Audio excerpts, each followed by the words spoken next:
Good morning, Malacanang Press Corps and guests. Welcome sa Mindanao Hour, led by Presidential Spokesperson Ernesto Abella. Good morning. This morning we are joined by three resource speakers, AFP spokesperson Restituto Padilla, NCRPO Director Oscar Albayalde, and the chairperson for the Mangsamoro Peace Process, Ms. Irene Santiago, who flew in for this. Before we ask them to share, let me just, and also before we open the floor to questions and answers, I would just like to make a short statement regarding the Resorts World incident. Initial findings of police investigation of the Resorts World incident this morning, the 2nd of June 2017, Thursday, show that there are no indications of terrorist activity. All indications point to a criminal act by an apparently emotionally disturbed individual. Although the perpetrator gave warning shots, there apparently was no indication that he wanted to harm or shoot anyone. The 34 deceased all died due to suffocation at the second-floor gaming area, which had been set on fire by the perpetrator, who eventually committed suicide in the 5th floor of the Maxim Hotel, where he set himself on fire and then shot himself. The only other individual who sustained a gunshot wound was a security guard who accidentally shot himself. Having said so, we also do not find any direct link to terrorist activities in Marawi. The situation in Marawi is no longer considered a law enforcement situation, but a matter of national security.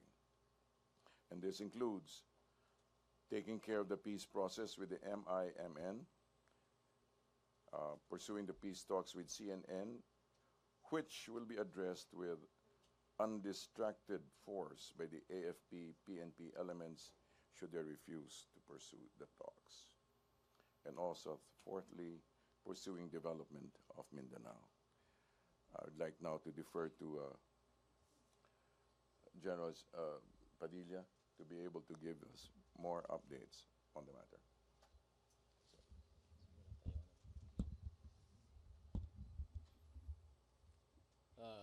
Good noon, everyone.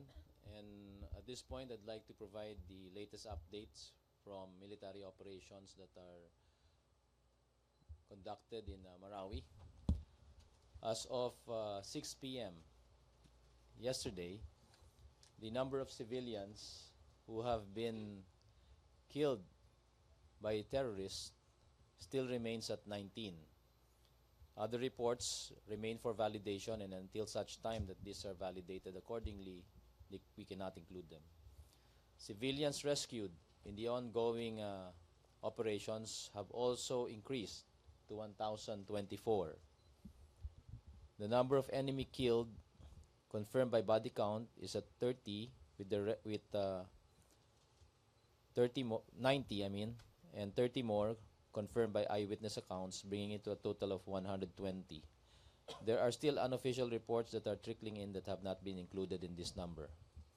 Recovered firearms, 98, most of which have been high-powered firearms, as was seen by members of the media a few days ago. For our casualty count, can we have the casualty count, please?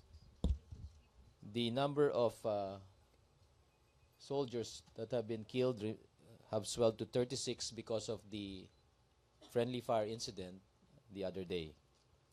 I have yet to receive the number of wounded for this report.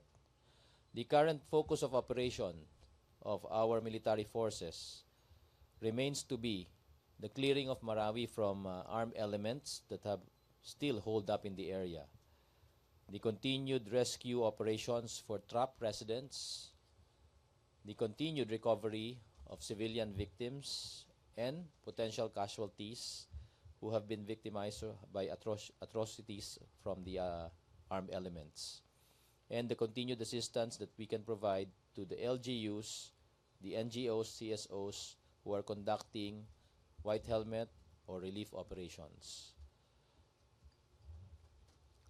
The enemy continues to occupy commercial buildings as their defensible enemy lairs, and this is the subject of military action being conducted from the past few days until now. Compounding the situation on the ground is the use of these forces, these armed elements, of children and civilians as human shields. Apart from that, they have also been turning into the madrasas as staging areas and the mosque as sniper nests, thereby hoping to limit the movement of our forces and their capability to neutralize them. We continue to apply commensurate military power on these existing threats and pockets of resistance, and will continue to do so, including the use of airstrike. Continued efforts also is being exerted in our collaboration and coordination with other concerned agencies to ascertain the status of victims whose families continue to ask for assistance on their whereabouts, as well as those of the hostages that are known to us. Finally, we continue to call on the remaining terrorists to consider their position, surrender, or experience the dire consequence of military action. That is all I have for now. Thank you very much. Before we proceed with the question and answer, we'd like to refer now to Ms. Inday Santiago regarding the peace corridor. Good noon.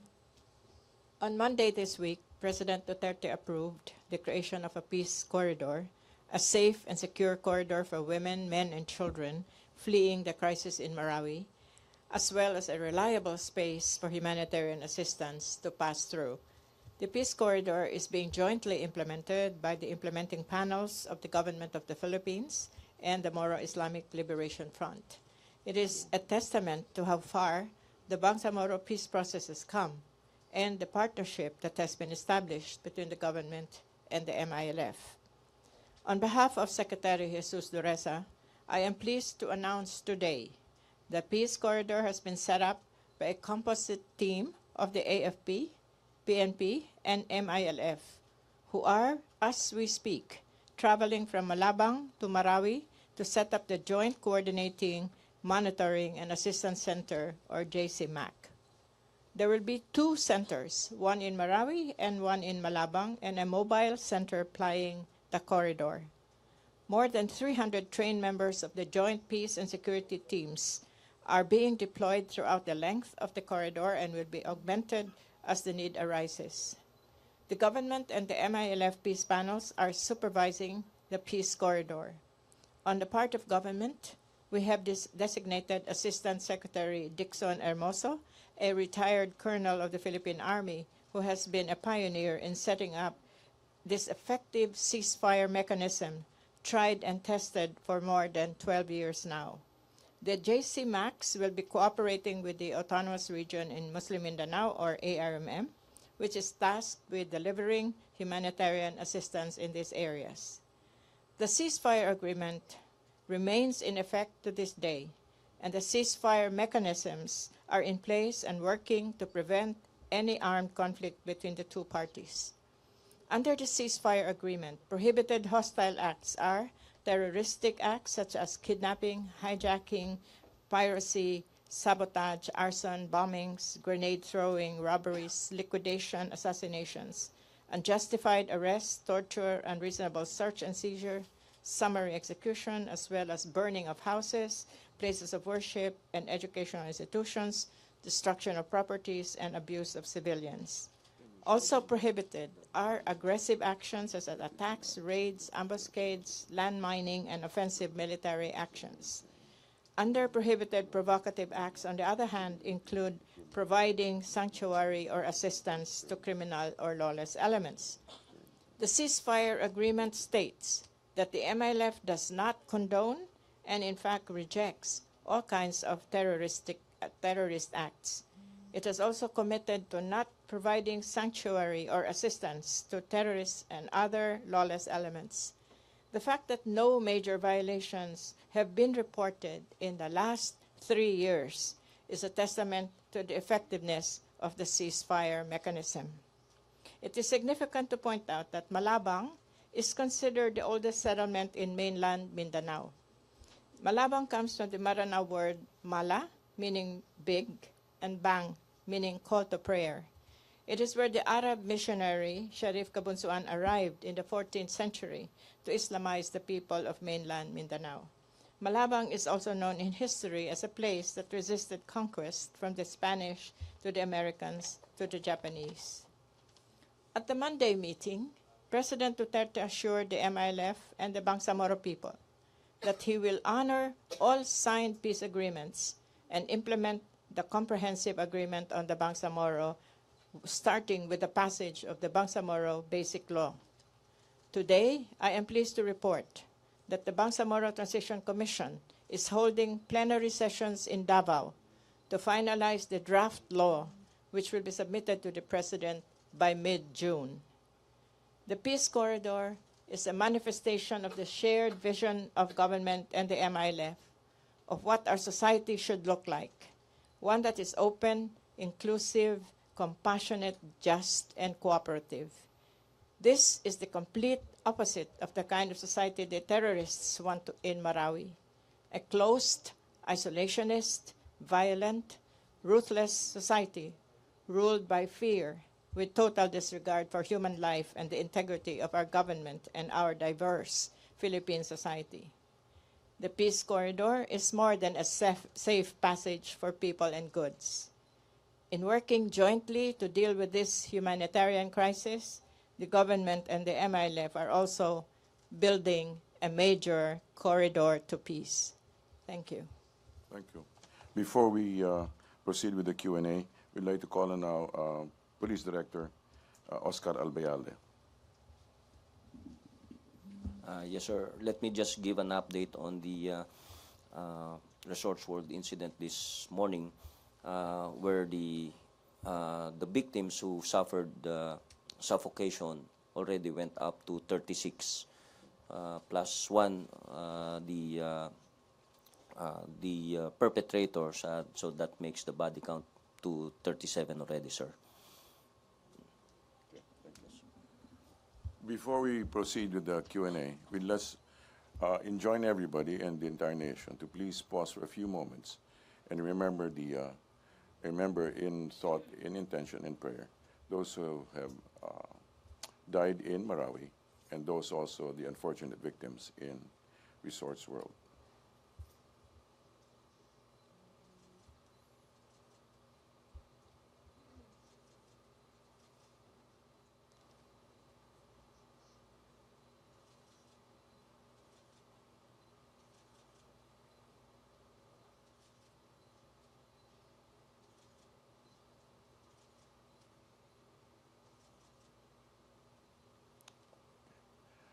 Thank you. We now refer to Rocky. Yes, first question, Maricel Halili, TV5. Hi, sir. Good morning. Maricel, wait. Before the first question is asked, I'd like to make a clarification. Yesterday, we reported that we lost 11 good men in a friendly fire incident. We stand corrected, and the figures of the Secretary of National Defense was correct. It was only 10 who we lost in that unfortunate incident. The other killed in action that we had in that figure was one of our men who died in an encounter with the enemy shortly after the incident. Thank you. Okay, Maricel. Hi, good morning, sir. Director Albayalde, with regards po dun sa Resorts World incident, may we know ano po yung possible motivation ng suspect if hindi siya related sa terrorism? Well, actually, the motivation, we really could not tell the motive of the perpetrator, no? Pero apparently, he's mentally disturbed, no? At nakita naman natin, that's why we could not relate it to, we cannot relate it to terrorism, is because he did not shot anybody, no? Wala siyang sinaktan doon, wala siyang binaril. He just went inside. He burned the gaming tables, no? At pinagbabaril niya is the doorknob of the storage where the chips were kept, and he stole 113 million worth of casino chips. So possible robbery angle, sir? Well, it could not be robbery because he could not be able to spend those chips and will not be able to exchange those chips into cash, no, or into pesos. As to the identity of the suspect, sir, meron na po ba? Sa ngayon, wala pa. What we only identified is the owner of the car that he used. So that is now under police operation, pinapollow up ng ating police operatives. Pero possible po na foreigner? Well, he looks Caucasian, he talks in English, and he's big and he's white. So ang assumption ng mga tao doon, he speaks in English, so probably he's a foreigner.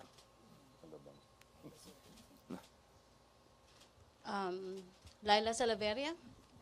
For Director Albayalde, sir, what's your current assessment of the security situation in Metro Manila following this incident in Resorts World? Well, generally, Metro Manila, we enjoy peace and order, no? Maganda yung prevailing peace and order dito sa Metro Manila. We have not monitored any threat on terrorism dito sa Metro Manila. And while wala naman tayo na monitor na threat, no, hindi naman din talaga tayo pwedeng mag-relax, no. Our intelligence community is in constant monitoring of the possible mga threat groups who could be possibly here in Metro Manila, although wala tayong namomonitor na ganun. So, we're not on red alert or high alert? The Philippine National Police is on full alert, not the public. It's the Philippine National Police, especially NCRPO. We did not downgrade our alert status since after the Davao bombing incident last year. Kasi sunod-sunod yung major events dito sa National Capital Region. Remember, meron tayong Treslasyon, then the Miss Universe, and then yung 30th ASEAN Summit. Sir, lang, may mga nag-arise kasi speculations that this incident might lead to the declaration of martial law in Metro Manila. Sir, on the part of the police, wala naman kayong recommendation to for the suspension of the privilege of habeas corpus or? Wala po. We did not recommend anything on that issue, especially to the president. No, it's only the president who can decide on that. To spokesperson Abelia, sir, may command conference kahapon. What did the president give any directives as to the situation in Metro Manila? I don't have the specific update regarding that, but there was just full discussion. He was simply apprised of current situation in Mindanao. Okay, thank you. Okay, for NCRPO Chief, Anjo, CNN Philippines. Good afternoon, sir. Sir, how sure are we that this guy acted alone? May kumakalat kasi, sir, na video na merong dalawa sila doon. Well, apparently, it's fake. It's from 2014. Can you once and for all clarify that? Yes, this person acted alone. He was alone from the start until end. From the first time that he entered the establishment o yung Resorts World, no, yung pintuan ng Resorts World, he was already alone. He left his car inside the car park at pagpasok niya, he was already hanging his baby Armalite dito sa shoulder niya, no? And merong security doon, probably internal security lang doon. It's because hindi naman siya talaga security guard, babae pa. So nakita niya when she approached the guy, nakita niya yung firearms at doon pa lang na-rattle na siya, so tumakbo na siya. And she was seen by the public na nandoon, so that created panic already, no, and stampede. That caused now the minor injuries ng mga 54 na tao doon. So because of that panic, merong mga nasugatan, merong napilay, all minor injuries. Sir, may nakikita ba kayong lapses sa security ng hotel? Why, in the first place, nakapasok yung baby Armalite, pati yung 1 liter of gas? tinitignan natin ngayon yan. No? I think the hotel management will also strengthen their security on that after this incident. Okay, for NCRPO Chief pa rin, Tuesday New, Deo de Guzman and Vic Sumintak and Hannah. Sir, hi sir. To Director Albayalde. Sir, yung mga fatality, saan po sila nakita? Na ipon-ipon ba sila sa isang lugar o kalat-kalat sila nung nakita po dun sa loob ng hotel? Practically dun sa gaming area, dun sa casino, dun sa gaming area sila lahat nakuha. Dun sa gaming area, none on the rooms. Wala dun sa mga rooms kasi kalabas lahat ng mga occupants ng mga rooms. So, pwede nating sabihin, sir, na hindi na sila pinalabas doon nung suspect, kaya hindi na sila nakatakas pa o nakalabas anywhere else? That's not probably what happened, no? Kasi itong suspect, he was all over. In fact, he was all over. Nandun lang siya, dun sa stairwell, nagpahinga siya dun sa stairwell. He was monitored through CCTV. Kaya alam natin siya na nag-iisa. In fact, we have pictures there, we have CCTV footages of him. No? Hindi naman niya binantayan yung mga tao doon eh. What caused their death possibly is because of the thick smoke. Kasi mabilis yung it's because carpeted yung room na yon. And of course yung table highly combustible yung mga yon. Last on my part, sir. Ito po bang suspect, na-establish na po ba natin kung siya po ba ay parokyano o occupant ng isa sa mga rooms ng mga hotel? Dahil paano po siya nakapasok doon sa room 510 nang wala siyang susi? O niransak po ba niya yung doorknob ng room at nakapasok siya sa loob? We have not talked with the chief security yet kung talagang yung tao na yon he frequents that place, no? With regards to your question, paano siya nakapasok, binabaril niya yung doorknob. Binabaril niya yung doorknob ng mga kwarto para mabuksan niya. Thank you, sir.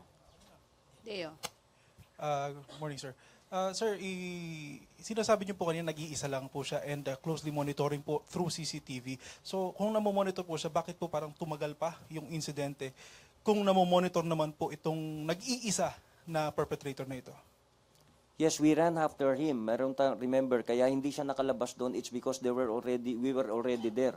A few minutes after the Resorts World Management called for police assistance, no? Kaya hindi siya nakababa.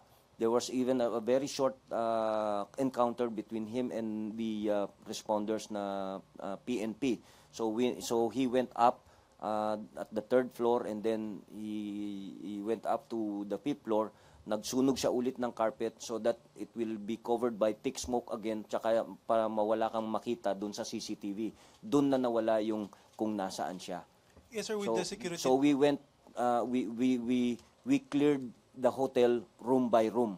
We started on the 5th floor. But when we went up to the 5th floor, he went down to the 2nd floor and he even burned another BMW car there. So when we went up to the 6th floor, he went back to the 5th floor. Doon na siya nandun sa room 510. With regards naman po doon sa security ng hotel, may baril po ba itong mga ito? Para po kasing kulang sa training, kulang sa paghahanda. Maraming kakulangan po yung kanilang security. During that time, wala tayong nakitang firearms na hawak nung internal security doon. Thank you, sir. Okay, Vic. Sir, just a follow-up kay General Albayalde. Doon sa, di ba sabi niyo naka-heightened alert na kayo matagal na dito sa NCR, di ba dapat may mga police personnel sa mga private establishment? At that time, nung mag-commence yung ginawa ng suspect, mayroon bang available na police na nandun mismo sa Resorts World? Yes, we even have a PCP there. Remember, din sa mga clusters of hotels, we have PCPs. Kaya mabilis yung responde kaninang madaling araw. We have PCPs there. Just like in the Soler area, meron tayong PCP dyan. Yung pagbitbit niya ng long firearms, bakit nahayaan pa siya na hindi ka agad na respondihan? Well, unang-una, natataranta na yung yung security ng hotel. Siya mismo, pagkakita pa lang niya, tumakbo na. Instead of calling immediately for assistance. Nag-scamper yung mga tao doon including the security. So, who is a female. sa ngayon, magre-recommenda ba ang NCRPO na kailangan magkaroon ng close coordination with the PNP personnel and the private security of the private establishment? Actually, we were directed by the Chief PNP to coordinate with all the security officers of all the resorts and hotels in Metro Manila. And we're going to do that.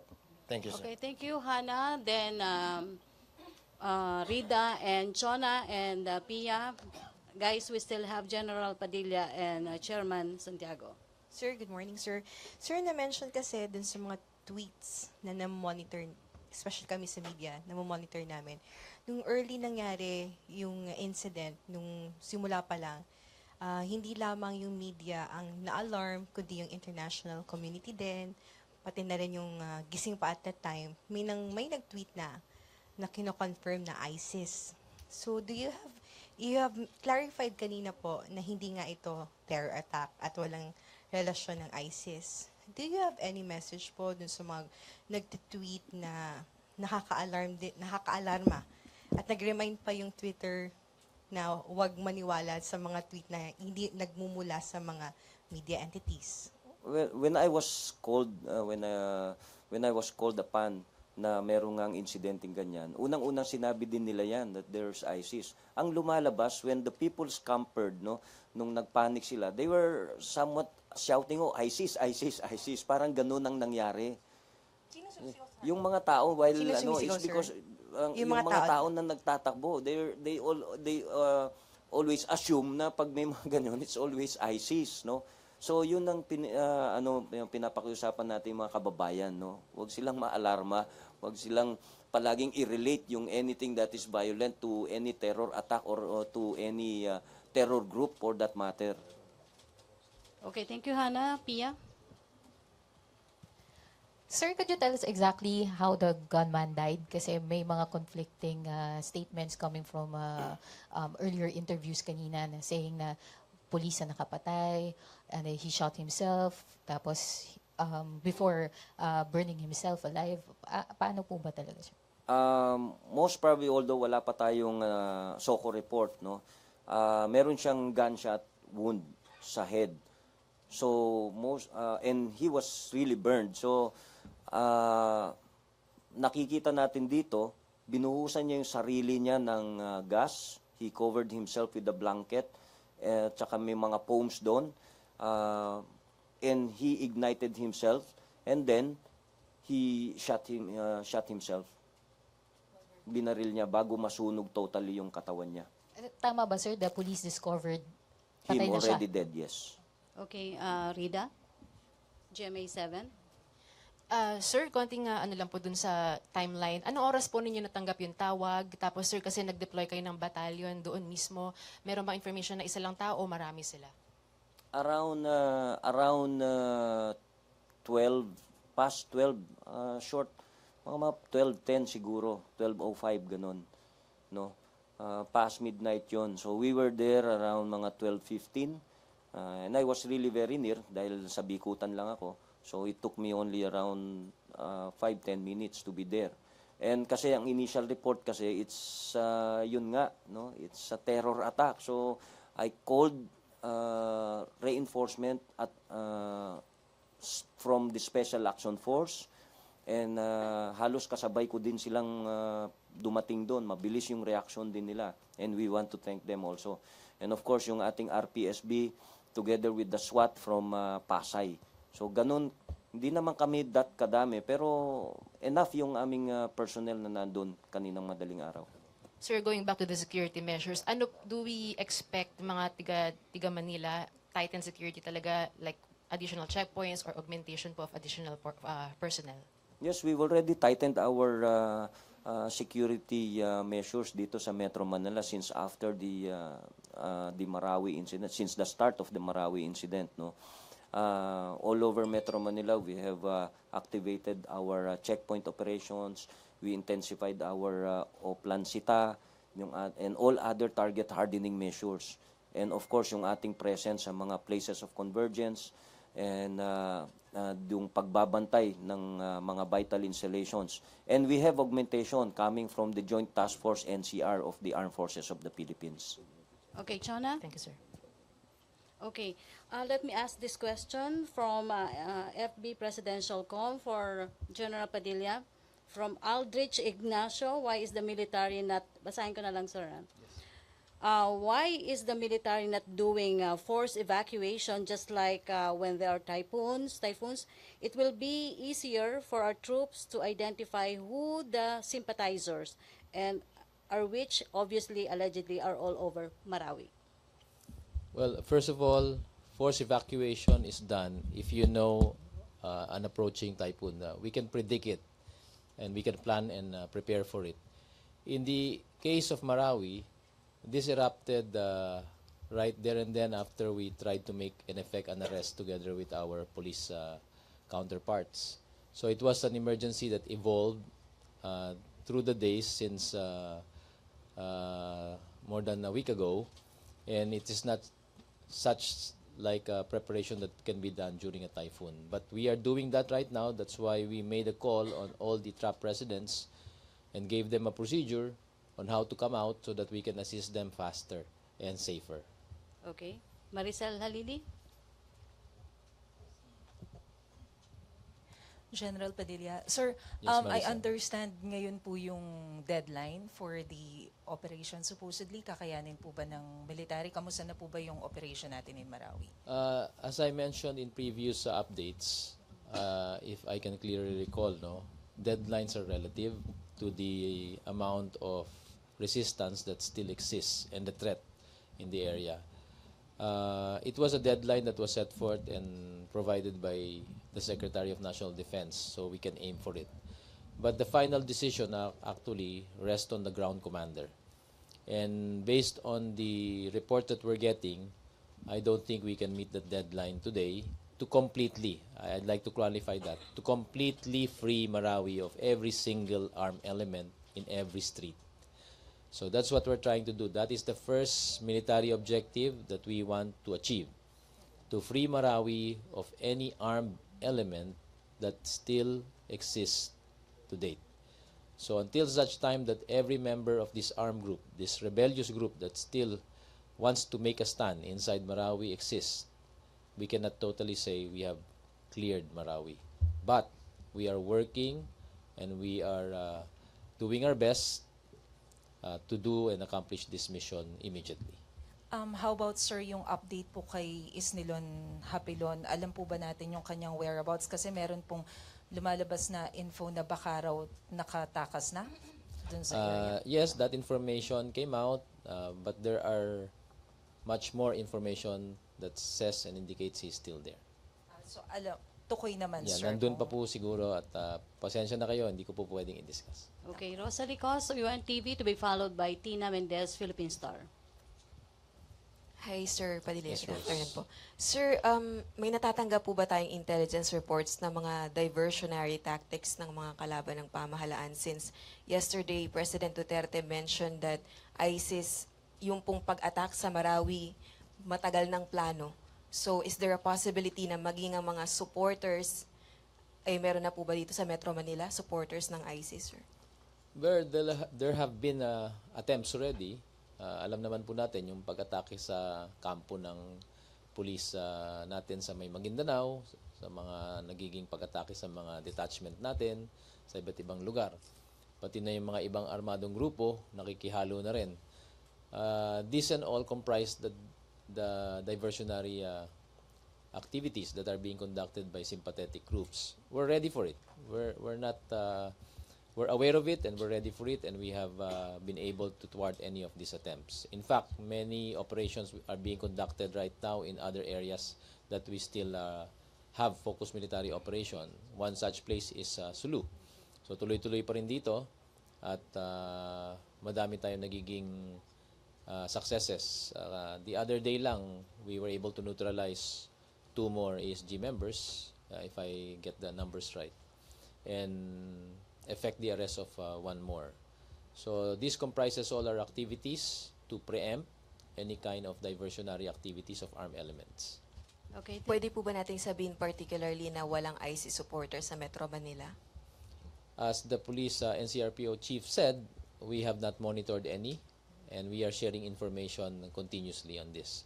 We guarantee and we assure our citizens in the National Capital Region that all your security forces are continuously working to ensure that we are free and safe from any kind of these threats. Sa part po ng government, ISIS claim po dun sa attack, sinasabi nila na sila yung may kakagawan, and then even US President Donald Trump, nag-mention din siya ng terror attack. Nauna pa po siyang mag-react, sir, from the government. So, Well, you know, people who are interested in propagating their own position will take advantage of any opportunity to do so. However, as has been proven, this particular situation in Manila is not this is not in any way directly linked to terrorist attacks. So we have to approach this thing in a very sober manner, and well, regarding the tweets coming from abroad, I think we should listen to our own people first. Okay, thank you, friend. Okay. Rose, may I just add to the Secretary's comment that generally a lot of quarters overreact to situations like this, especially now that we are having all these events in Mindanao following the declaration of martial law and the eruption of hostilities in Marawi. Our recommendation and our advice to the public is first be discerning of what you get from social media and find out whether it has there is basis to believe that news. Second is to ensure that you compare this with your surroundings and whatever events are happening, because for all you know, nandyan lang po kayo sa mga tahanan nyo, tuon lang ang pansin nyo sa television, pero hindi nyo na nalaman yung nangyayari sa kapaligiran nyo, normal na normal. So, come out and cross-check is what we want to point out. And at the same time, do not pass on any of this news that may be fake, so that we don't unduly alarm our community. That is actually what's happening here. We're overreacting. We should not overreact. We should be calm, we should be rational, we should be logical whenever there are events like this. And that is what we highly recommend, and at the same time recommend our communities to start doing and propagating. Tina Mendez. Hi, sir. Good morning. To Chief NCRPO, may we know if there were foreigners who were part of in the fatalities? The identities are yet to be ascertained, no. I think the SOCO are still conducting yung investigation dun sa area, kaya yung body count pa lang ang nabibigay nilang feedback sa atin. Yung identities, wala pa tayo nun.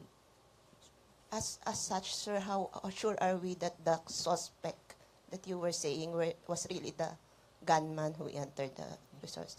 Yes, he was here. I even have a picture of him dito, no. That's why I told you, based on sa CCTV footages na tinignan natin, pagpasok niya until the end, mag-isa lang siya. And he was identified, and all over yung from one place to another, from one corner to another, iisa at siyang naglalakad doon sa Resorts World na yun. Sir, based on your descriptions earlier, it seems that the person knew where to park his car, how to use the stairs going up and down from first floor to fifth floor, and is that just a profile of a regular criminal? Well, it's not far-fetched na he's frequenting that casino, no? Kasi most probably, sabi nga, he's mentally disturbed. Baka talunan ito sa casino, no? Talunan ito sa casino. And we don't want to also yung possible motivation is yung robbery, dahil kinuha niya yung worth 113 million na worth na casino chips, But the only thing is, hindi mo pwedeng ipapalit yon, hindi mo rin magamit yon, no? So, and iniwan niya yon when he was being pursued. Iniwan niya yun dun sa kubeta, kaya we were able to recover that. At yung Resorts World naman, it's a very common place. No? Meron siyang sariling parking. It's like going to SM Mall. Parang pumunta ka lang sa SM dun eh. Meron siyang sariling parking. After you park your car, you get inside the mall. Ganun na kasimple kasi yun eh. Sir, yung pong mga namatay, ano po, sa second floor lang sila? Were they sprawled all around? Yes, they were all over dun sa casino area. Sir, ano po bang ginamit na pampa-ignite sa carpet? Kasi if I recall it right, yung Resorts World, malawak yun eh. It can accommodate hundreds of people or casino goers. He was bringing with him gasoline na nasa 2 liters na bottle of Coke. No? And apparently, meron pa siyang extra. Kasi inubos niya dun sa casino yung isang bottle of Coke ng gasoline. At ang pinagsindi niya, yung ginagamit natin na igniter na mahaba. Yung ginaganon. No? And then, sir, you said he set him up on fire before shooting himself? Probably, because meron siyang tama sa sa ulo. And you then, could not possibly shoot yourself and then set yourself on fire. Sir, Diba? he wrapped himself sa kumot? Yes, naka-ano siya. So, binuhusan niya yung sarili niya ng gas. He ignited himself, set himself on fire, then bago siya, he shot himself. Sir, that's just a profile of a Most probably, ganun yung niya. regular criminal, sir. Yung mga ganyong, alam niya yung ginagawa niya, alam niya yung impact nung paano gamitin yung gas, paano, is not that a suicide, a terrorist, or something? No, of course not. If he's a terrorist, most probably he's bringing with him tons of bombs, no? Na nandito. And most probably he could have shot everybody there with all his ammunition with him. Full pack siya. No? He was bringing with him an Armalite rifle. Why would he not shoot everybody there and then detonate himself? No? Wala man siyang wala siyang So tama yung sabi ni Secretary na he's mentally disturbed. I see. But sir, there was maximum impact because there's international impact and then deaths of many people. Well, it has really impact because there were several deaths. No? Talagang that's the repercussion nung nangyari. No? That's the result of his criminal act. No? But it doesn't mean that his acts can be attributed to terrorism. Because if he's really a terrorist, and he will set himself on fire, he would rather detonate himself, no, bringing him tons of siguro or kilos of TNT sa katawan niya, and then detonate himself and then blast the whole hotel. Thank you, Tina. NCRPO Chief, allow me to read a question from Lani ng FB Presidential Com. Gumagana ba daw po yung sprinklers? Fire alarm, bakit ang daming namatay sa suffocation? Yes, that is now a subject of investigation. No? Yun ang titignan natin. Kasi kung yan ay nasunog, the sprinkler should have been activated. Okay, so friendly reminders, MPC, please limit your questions, one question follow-ups to give way sa other MPC. Okay, Jenaline? Secretary Abella, what was the President's reaction to the incident and what were his directives to our security forces in dealing with after the Resorts World incident? Basically, there was I do not have the direct reaction from him, but there was a security briefing earlier in the guest house. And so it was determined, and exactly the statement that I gave was actually a result of that particular briefing. General Padilla, sir, has the military decided if you're gonna limit or suspend the airstrikes following the incident? No, we are not. The incident that occurred the other day involved a particular aircraft, and this will be the subject of the Board of Inquiry.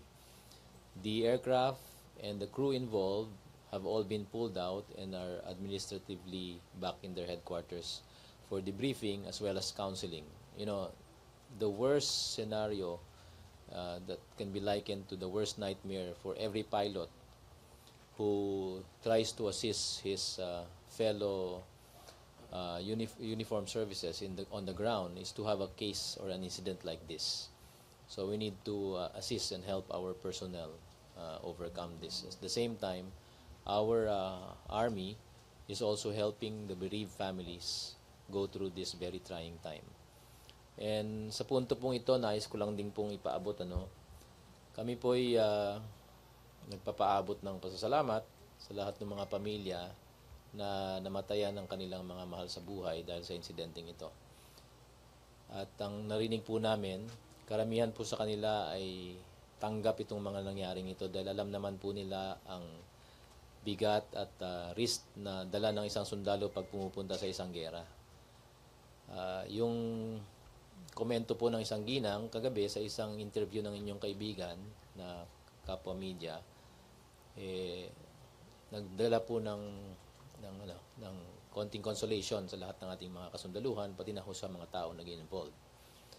Similarly, there were postings in Facebook that tried to bring and communicate their support to the soldiers. And we thank the public for this. It's very hard. During these times, we become very emotional. Thank you. Sir, last question. Sir, Secretary Lorenzana admitted this ammunition is running low. Is the military gonna boost acquisition? Your armed forces will never run out of ammunition, my dear. We have the general arsenal to keep on producing, and even if they want to keep this fight up to the end of this month or this week or whatever, we are determined to take care of all these forces that have brought violence and disturbed the peace to the peace-loving community of Marawi. So, katulad nga po ng sabi ko sa huling parte ng report natin kanina, kami po ay nananawagan na sana these armed bandits will come to their senses, surrender, or face the dire consequences of military action. And that means sure death. JP? Microphone, please. To General Padilla. Sir, the Defense Department has already released its arrest order. Sir, in the coming days, are we seeing that we will also release arrest warrants for drug lords, narco-politicians, following their support to militant groups in Mindanao? There has been a list that has been approved that in effect indicates identified personalities that need to be arrested. So I'm not privy to the list, but this will be the subject of implementation in the coming days. I cannot divulge the names for security reasons, and whatever else that we can find in the next few days as potential supporters of this armed rebellion will be dealt with accordingly. Sir, with the President's pronouncements na somehow they're involved in the threat of drugs is somehow contributing to the aggravating situation in Mindanao, sir, do you recommend to include the threat of drugs to the scope of martial law that is being implemented? The conditions that are placed on the Constitution regarding having martial law are very clear. It only calls on two situations: one, rebellion, and the other, invasion. There is no other conditions other than those. The conditions prevailing right now in Marawi and elsewhere in Mindanao constitute rebellion and partly invasion, and that is where martial law was based. Other than that, anything related to rebellion and invasion may be connected to it, but if it's not, then we cannot. For General Padilla, Pia Gutierrez. General, ano po yung mga conditions na nagpapahirap sa ating mga tropa on the ground, reason why we could not meet the deadline today, sir? Unang-una, mariin pong binigay na guidance ng ating mahal na pangulo is yung lahat ng law-abiding citizens at saka mga civilians na nandyan pa sa lugar ay kailangan pangalagaan ng safety nila. Kanya't pinagutos ng ating hepe, si General Eduardo Año, mariin niyang diniin ito sa lahat ng ating commanders, na sa lahat ng gagawin nating military action, mangingibabaw ang buhay ng mga kababayan natin na naiipit dyan. Kaya nga sinabi namin na piling-pili ang pag-apply natin ng military power sa mga lugar lang na sigurado na wala na tayong mga sibilyang natitira. Kaya nga po pangalawa doon sa sinabi ko kanina sa mga courses of actions natin dito, isiguraduhin na mailikas natin yung mga naiipit pa nating mga kababayan. Kaya ang aming pong ginagawa ngayon, maski na po mahirapan kami, basta sigurado na walang mamamatay na isang civilian sa mga loob ng mga lugar na yan, dahan-dahanin natin ito. At hindi natin gagawa ng brutal force o applyan ng brutal force. Kaya nga sabi natin, commensurate application of appropriate military power to deal with the threats, to ensure the safety of our civilians and lessen collateral damage. Chairman, Yeah. You have a question for Ms. yeah, for Chairman Santiago, ma'am, ano daw po yung possible mga difficulties na haharapin ng peace corridor sa mission nyo sa Marawi City? Yung mga tingin nyo magiging problema nyo in case lang po. The main reason for having the peace corridor is really to make sure that that corridor is safe and secure, because as you know, the main market of the people from Malabang all the way down to Marawi, the main market is Marawi. So marami na nagugutom doon na mga nag-evacuate. So kasi ang ating tingin lang is ang evacuation pumunta lang sa Iligan. No, so we think that's the place. Pero marami dito sa rural areas na to. All the way down, yung pula